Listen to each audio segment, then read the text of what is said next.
ഒരു സായാഹ്നം.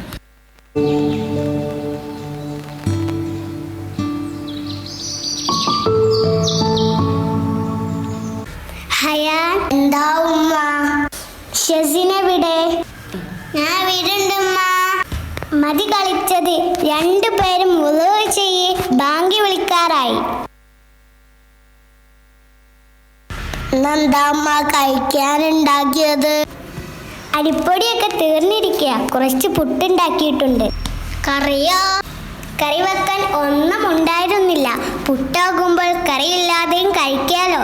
അപ്പുറത്തെ വീട്ടിൽ അബിന്റെ വീട്ടിൽ എന്നും ഇറച്ചിക്കറിയും പത്തിരിയുമാണല്ലോ അമ്മ. നമ്മളെന്താ പത്തിരി ഇറച്ചിക്കറി ഉണ്ടാക്കാത്തമ്മ? വിഷമിക്കണ്ട മക്കളെ, പഠിച്ചവൻ നമുക്ക് ഇത്രയെങ്കിലും തന്നല്ലോ, അൽഹംദുലില്ലാ പറയേ. അൽഹംദുലില്ലാ. നമ്മളെക്കാൾ ദരിദ്രരായ എത്രയോ ആളുകളുണ്ട്.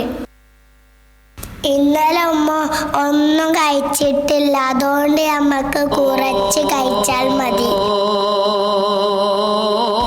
ബാങ്ക് വിളിക്കുന്നുണ്ട്, ദുആ ചൊല്ലി കഴിക്കണം. അല്ലാഹുമ്മ ലക സുംതു, അല്ലാഹുമ്മ ലക സുംതും വഅലാ റിസ്ഖിക വഅലാ റിസ്ഖിക അഫ്തർതു അഫ്റതും. അല്ലാഹുമ്മ റബ്ബ ഹദി ദഅവതി തഅമ വസ്സലാത്തുൽ ഖായിമ ആതി മുഹമ്മദിൽ ഫസീലത വൽ ഫളീല വദ്ദറജത റഫിയ വബസൗ മഖാമൻ മഹ്മൂദൻ അല്ലദി വതൗ വസിഖിന ശഫാഅതു യൗമൽ ഖിയാമ ഇന്നക ലാ തുഖ്ലിഫുൽ മിയാദ്.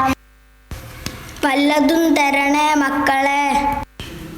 ഉമ്മ ആരോ വിളിക്കുന്നു. എന്തെങ്കിലും കഴിച്ചിട്ട് കുറെ ദിവസമായി.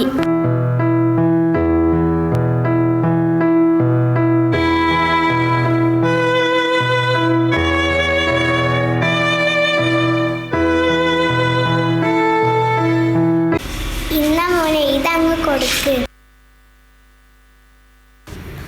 ഉമ്മ പൊതിയിലെന്താ? പുട്ട് മുഴുവനും കൊടുത്തോ? കുറച്ചേ ഉണ്ടായിരുന്നുള്ളൂ.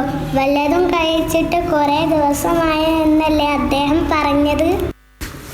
എന്റെ കുട്ടികൾക്ക് ഉമ്മ ഒരു കഥ പറഞ്ഞു തരട്ടെ. കഥയോ? ആ, ഒരു നടന്ന കഥ. ഫാത്തിമ ബീവിയെ നിങ്ങൾ കേട്ടിട്ടില്ലേ?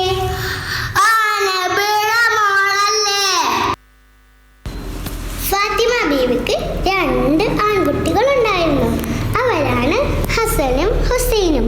അവരുടെ ഉപ്പ ആരെന്നറിയോ? അലി റളിയല്ലാഹു അൻഹു. അദ്ദേഹം 4ാം ഖലീഫയും വലിയ വീരനും വിജ്ഞാനിയുമായിരുന്നു.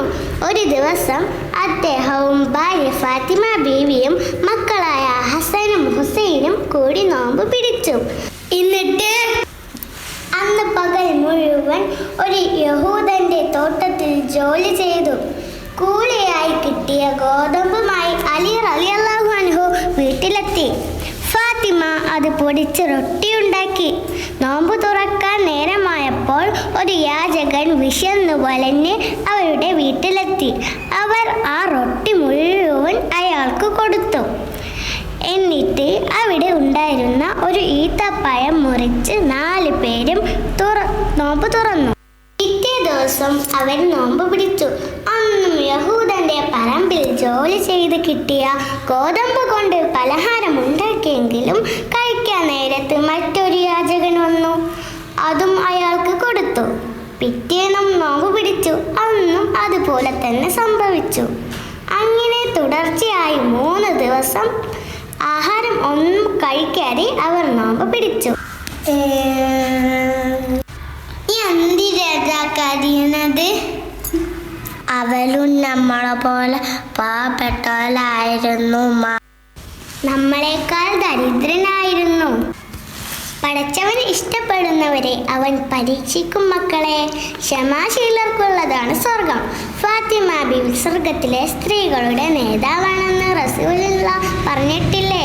ഹസനും ഹുസൈനും സ്വർഗത്തിലെ യുവാക്കളുടെ നേതാവാണെന്നും നബി പറഞ്ഞിട്ടുണ്ട്. അലി റളിയല്ലാഹു അൻഹു ജീവിച്ചിരുന്നപ്പോൾ തന്നെ സ്വർഗം കൊണ്ട് സന്തോഷ വാർത്തകൾ അറിയിക്കപ്പെട്ടിട്ടുണ്ട്. നിസ്കരിക്കാൻ സമയമായി. അല്ലാഹു അക്ബർ അല്ലാഹു അക്ബർ അല്ലാഹു അക്ബർ ലാ ഇലാഹ ഇല്ലല്ലാഹു ഉമ്മ മാസം കണ്ടോ? നാളെ പെരുന്നാളാ. പെരുന്നാളിന് പള്ളി പോകാൻ ഏത് ഡ്രസ് ഇടും? ഡ്രസ്സുമ്മ അലക്കിയിട്ടുണ്ട്, രാവിലെ അയൺ ചെയ്തു തരാം. ഞങ്ങളെ ഫ്രണ്ട്സുകൾക്കൊക്കെ പുത്തനുടുപ്പ് വാങ്ങിച്ചു.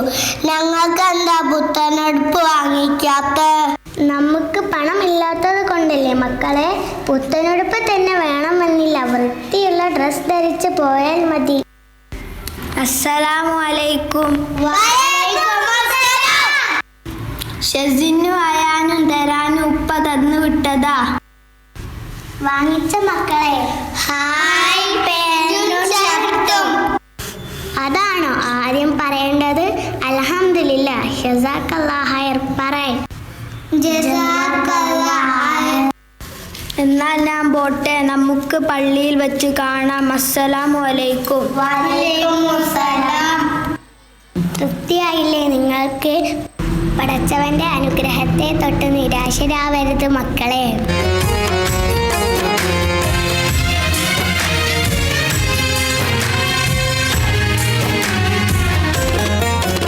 അല്ലാഹുവോട് പറഞ്ഞോളി, എല്ലാം അറിയുന്നോനവൻ. അല്ലൽ കരഞ്ഞു പറഞ്ഞോളി, എല്ലാം അകറ്റുന്നോനവൻ. സുബഹി നമസ്കരിച്ച സുബ്ഹാനോട് സുജൂദിൽ കിടന്ന് കരഞ്ഞോളി. സുബഹി നമസ്കരിച്ച് സുബ്ഹാനോട് സുജൂദിൽ കിടന്ന്